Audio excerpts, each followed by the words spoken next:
Bonjour tout le monde, alors je vous retrouve à nouveau, voilà je l'ai fait d'affilée comme d'habitude, pour une vidéo favori du mois de mars, ce seront donc les deuxièmes favoris, wow. Alors ce mois-ci j'ai été voir quelques films, j'ai été voir un film au cinéma, j'en ai revu certains, j'en ai découvert d'autres, enfin voilà. Mais j'ai pas lu de livres, j'ai lu beaucoup de mangas, j'ai regardé beaucoup de séries et d'animés. Musique, toujours pareil, j'en écoute toujours autant. Et j'ai une petite expo dont je dois vous parler. Alors on commence tout de suite. Premier film, c'est Bis. C'est un film de Dominique Farrugia avec Franck Dubosc, Cadmerade et Alexandra Lamy. Donc Franck Dubosc et Cadmerade sont les deux personnages principaux. C'est deux mecs qui ont une vie... en soi, elle pourrait être sympa. Celle de Cadmerade est plutôt cool. Celle de Franck Dubosc, c'est une catastrophe. Donc dans un cas, c'est vraiment une catastrophe. Dans l'autre, c'est plutôt sympa, mais il s'ennuie dans sa vie. Il se dit oh, j'ai pas profité de ma vie, tout ça. Enfin, la bonne vieille crise de la quarantaine, hein. On connaîtra ça un jour. Et il trouve un... Enfin, c'est un peu étrange comme film, mais bon. En gros, il tombe dans l'escalier qui mène à la cave et ça les ramène dans les années 80. Je sais plus quelle année exactement, je pense que c'est en 86, si je ne me trompe pas. Mais bon, je l'ai vu au début de ce mois-ci, donc... Ah oui, il est sorti en 2015, c'est lui que j'ai été voir en salle. Donc il est sorti en 2015. Voilà, c'était un film assez drôle, c'est assez drôle de faire les anachronismes, forcément. Parfois il y avait des trucs un petit peu trop faciles, je trouve, un petit peu trop... Là, oui, forcément, quoi, enfin... Tu te dis qu'il pourrait... Enfin, je sais pas, c'est un peu du comique pour du comique, quoi. Moi, quand ça manque un petit peu de logique, je trouve ça vraiment saoulant parfois. Mais bon. Mais sinon, c'était sympa. C'est une bonne comédie à regarder entre potes, voilà, sans se prendre la tête. C'est pas un film qui va vous faire réfléchir au sens de la vie non plus, hein, contrairement à ce qu'il pourrait essayer de vous faire croire, mais...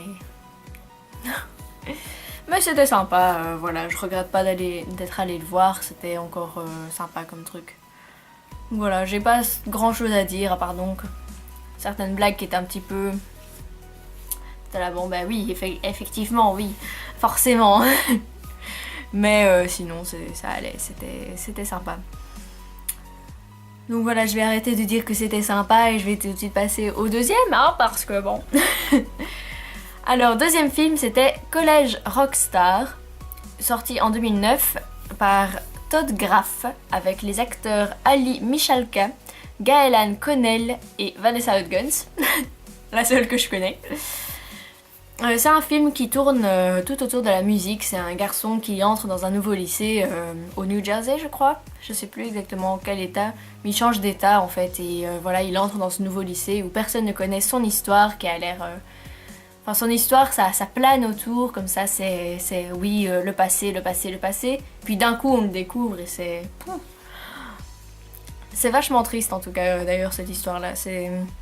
Au début, j'avais peur que ce soit un film très Nickelodeon, vous voyez. Enfin, je sais pas si vous voyez ce que je veux dire, mais très... Ah ouais, on fait de la musique, regarde, il y a une guitare, on fait du rock, hein, oh là là. Non, là, c'était vraiment bien poussé, quand même, au niveau de la musique. C'était... Enfin, voilà, ils ont bien représenté tous les instruments, les genres.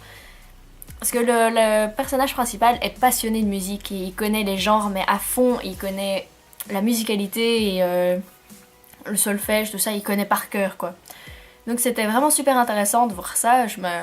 Enfin forcément moi avec Vanessa Hudgens, je m'attendais à ce qu'elle dise ouais on est des rockstars parce qu'on chante comme dans High School Musical. Parce que oui, hein, c'est ce qu'ils avaient dit dans High School Musical, ils se prenaient pour des rockstars avec leurs chansons. Donc voilà, moi ça m'avait un peu agacée. Mais voilà, ils se sont pas trop pris au sérieux, mais c'était... Ils sont allés même voir un des endroits que moi j'adore, c'est l'endroit culte du punk rock, enfin j'étais là, what? Des Américains qui sont intéressés par le punk, mais qu'est-ce que... Waouh. C'était dingue. J'ai trouvé ça vraiment dingue, et c'était vraiment très très chouette comme film. Juste la dernière musique que j'ai pas trop appréciée malheureusement, mais il était vraiment très très beau. Par moments j'étais un peu en mode mec pourquoi tu dis ça, enfin t'avais un peu envie de secouer les personnages parce que c'était n'importe quoi parfois. J'étais là, oh, ces ados. Mais bon, voilà, c'était rigolo. Et c'était super sympa, il y a eu une apparition de David Bowie dedans. J'étais vachement impressionnée. J'étais là, wow, David Bowie est là. Oh, mon dieu. Oh, voilà, c'était vraiment très cool, je vous le conseille celui-là. Il est vraiment très très bien. Ensuite, j'ai vu La vie d'Adèle qui est sorti en 2013, réalisé par Abdelatif Kechiche, avec comme acteurs Léa Seydoux, Adèle Exarchopoulos et Salim Keshiouch. J'espère ne pas avoir trop écorché les noms. Alors La vie d'Adèle, c'est un film qui est inspiré en fait d'une BD que j'ai moi, qui est celle-ci. Voilà. Ça, une fois que je vous ai montré la couverture, je vais pouvoir mettre ici l'affiche du film. Donc La vie d'Adèle, librement adaptée de cette BD. Donc forcément, il y avait quelques petites choses entre la BD et le film qui ont fort différé. Ne serait-ce que le point final. Si vous voulez, là dans la BD, il y a une fin à la fois happy end mais aussi très tragique, alors que là dans le film c'est une bad end, hein, vraiment très triste, mais en même temps c'est la vie qui continue, c'est le passage à quelque chose de nouveau.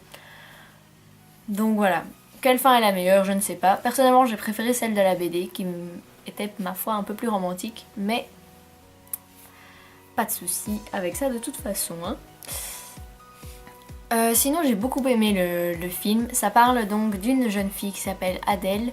Dans la BD elle s'appelle Clémentine, qui pense assez, qui est assez carrée dans sa tête en fait, dû aux pensées de ses parents.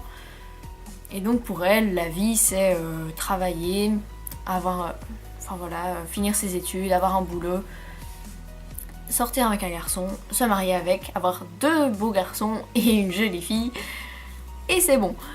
Sauf que donc elle rencontre la très belle Emma qui a des cheveux bleus, qui est étudiante en art, en beaux-arts, qui fait de la peinture, qui aimerait bien la peindre elle en nu. Et ça lui chamboule sa vie, vraiment, totalement. Elle tombe folle amoureuse d'elle. Hein, je pense que c'est assez une évidence hein, quand vous vous apprêtez à voir ce film, évidemment. Ça parle beaucoup de l'acceptation d'être homo. La BD en parle beaucoup plus, mais bon, voilà, le film il fait quand même un petit peu part. Il fait part, je ne sais pas si ça se dit, mais j'espère que vous m'avez compris.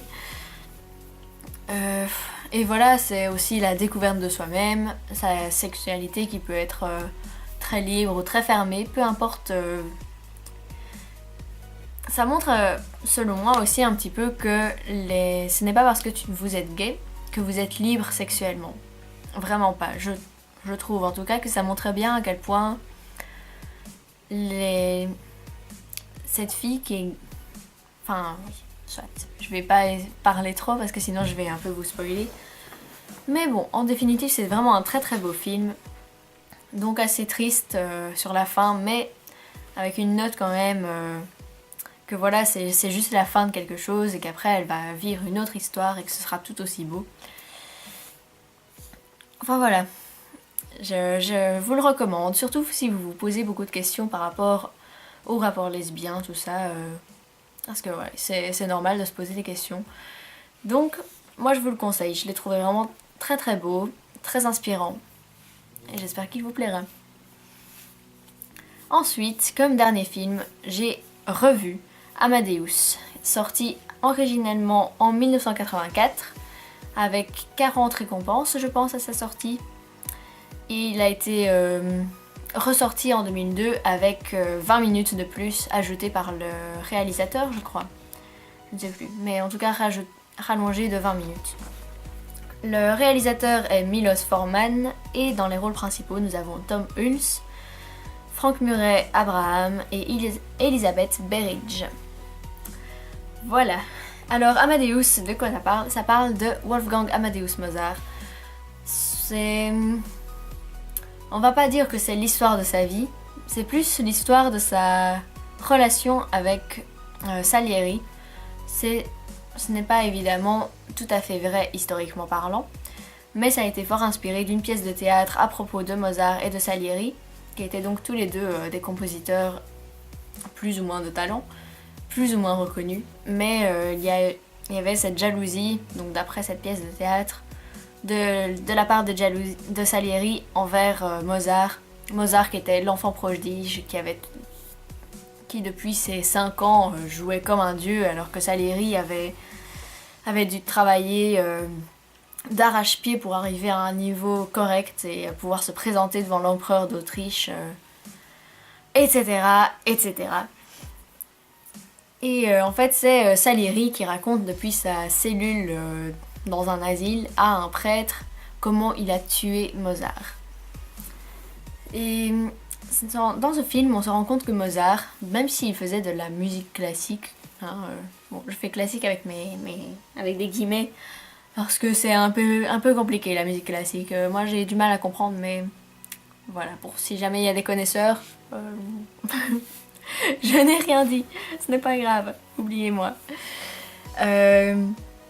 Mais donc c'est très intéressant de voir comme Mozart, malgré que c'était dans les années 1700, donc au 18e siècle, comme il pouvait être vraiment une rockstar. C'était dingue. Il avait un comportement très hors norme, vulgaire. Il était mal vu par tout le monde, incompris par tout le monde. C'était juste une star. Je trouve ça vraiment inspirant, très triste évidemment, très tragique. Il y a quelque chose de tragique quoi, dans cette histoire, mais aussi de tellement beau, de tellement poétique. C'est tellement beau de voir Mozart comme ça, de le voir sous cet angle de personnage incompris et détesté par certains, adulé par d'autres. De voir que voilà, c'était qu'à une époque il a vécu en fait, tout bêtement, qu'il a vécu et qu'il a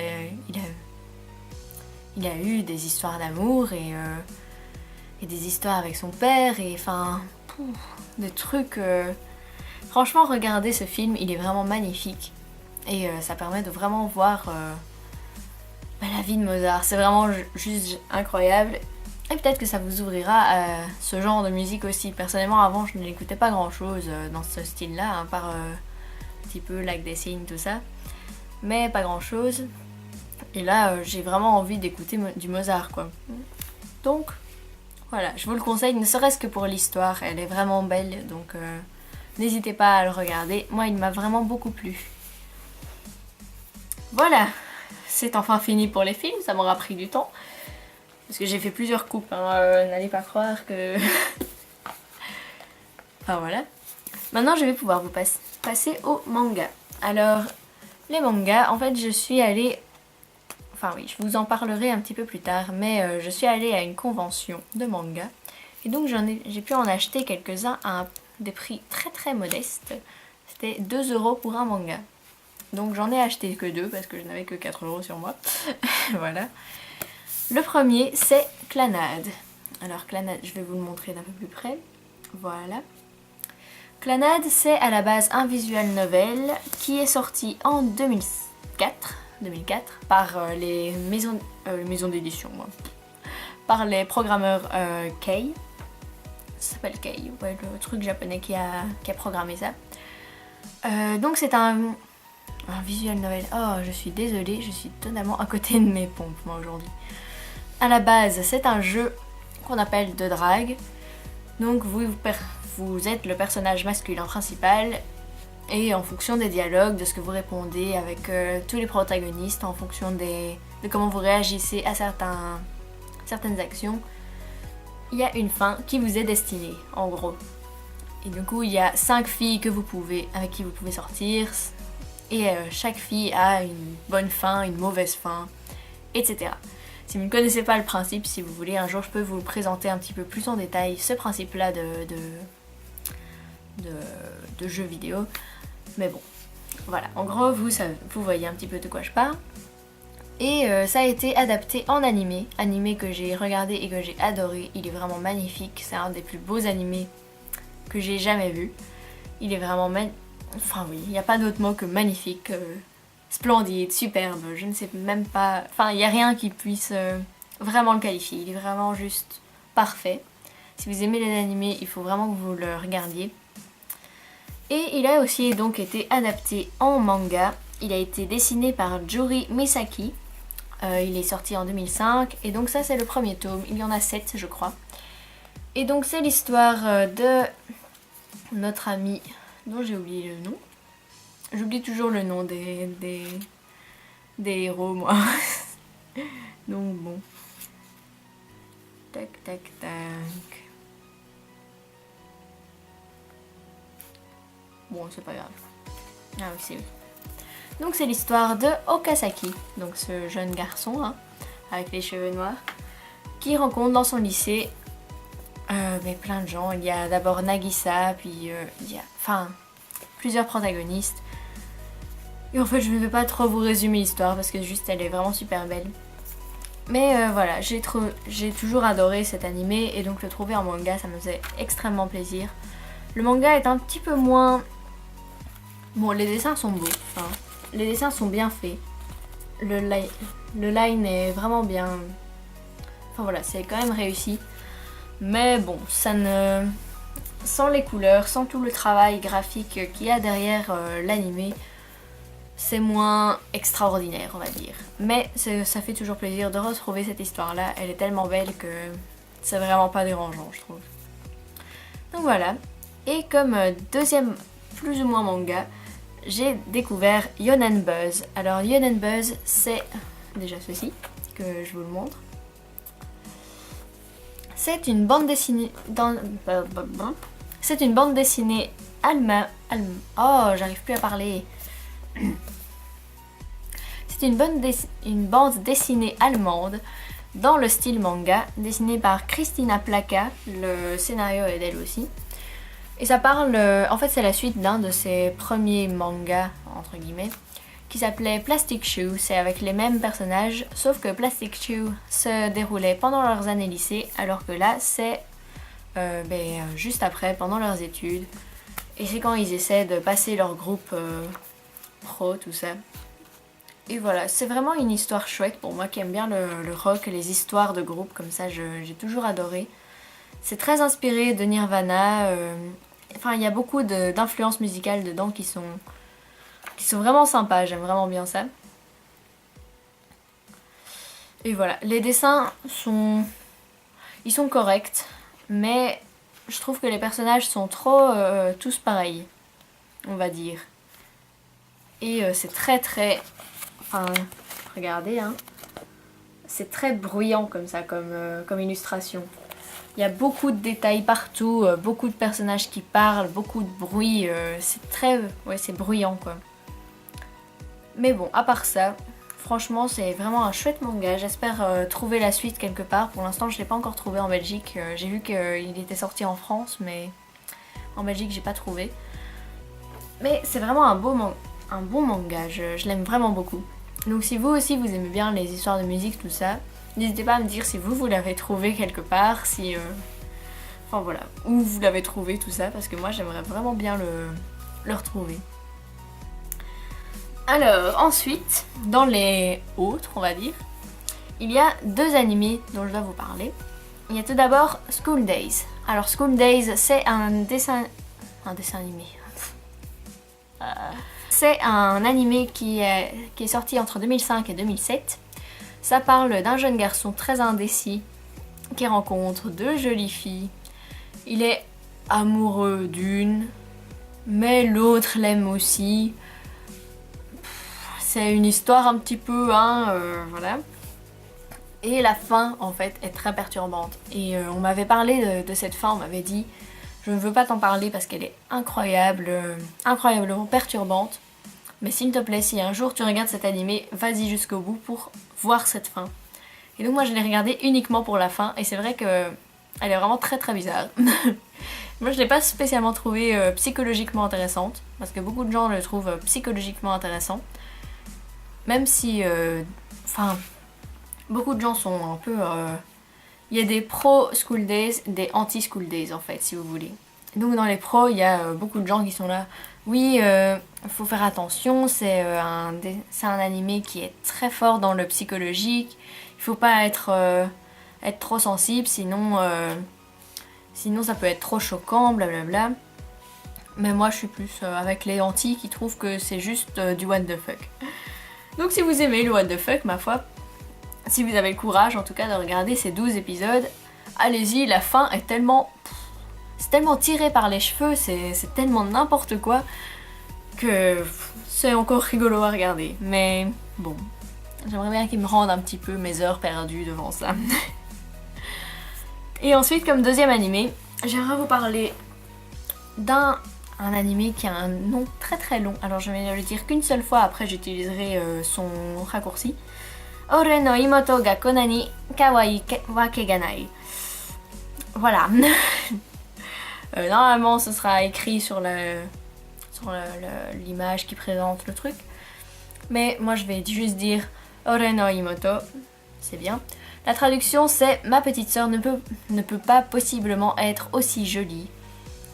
Et c'est un animé qui parle surtout de l'acceptation des personnes qui sont totalement geeks dans la société civile en fait. Enfin, pour qu'ils soient acceptés comme des gens avec des hobbies normaux, parce qu'au Japon c'est parfois pas très très bien vu d'être comme ça un otaku.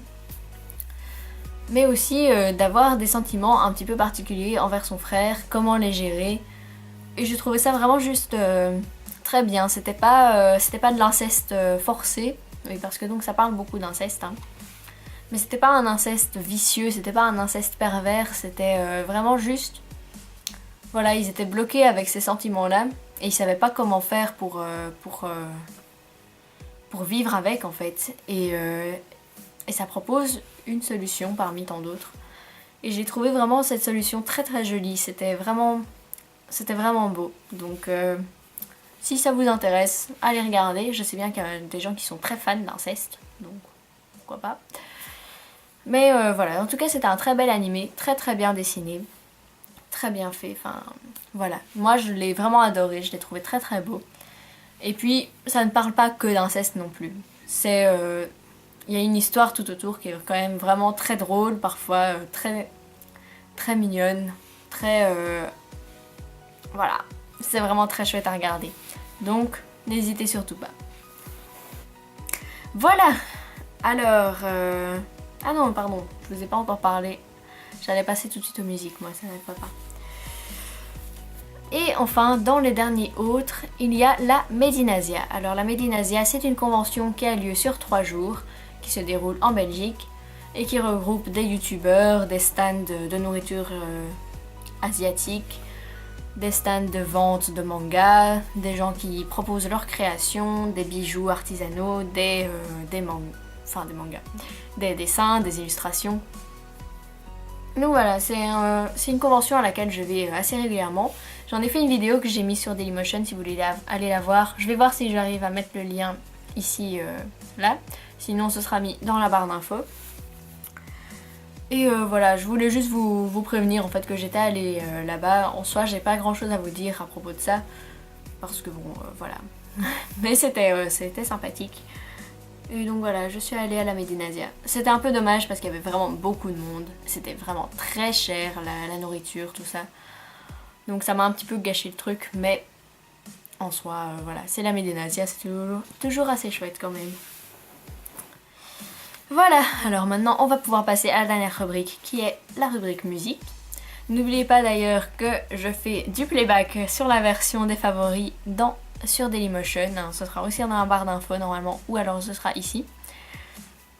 Mais donc, les chansons qui ont marqué mon mois, c'est tout d'abord Monsieur Tout le Monde de Big Flo et Oli, Runaway You and I de Galantis, I'm an Albatross de Aaron Chupa, Survive de Left Boy avec Ocean si vous préférez, et You Drive Me Crazy de Glee. Voilà, j'espère que cette vidéo vous aura plu. Elle aura été très longue à tourner pour moi, donc j'espère que ça va bien donner, que donc j'aurai des retours positifs. J'espère que je vous ai fait découvrir des bonnes choses, et je vous dis à très bientôt pour une prochaine vidéo. Ciao ciao.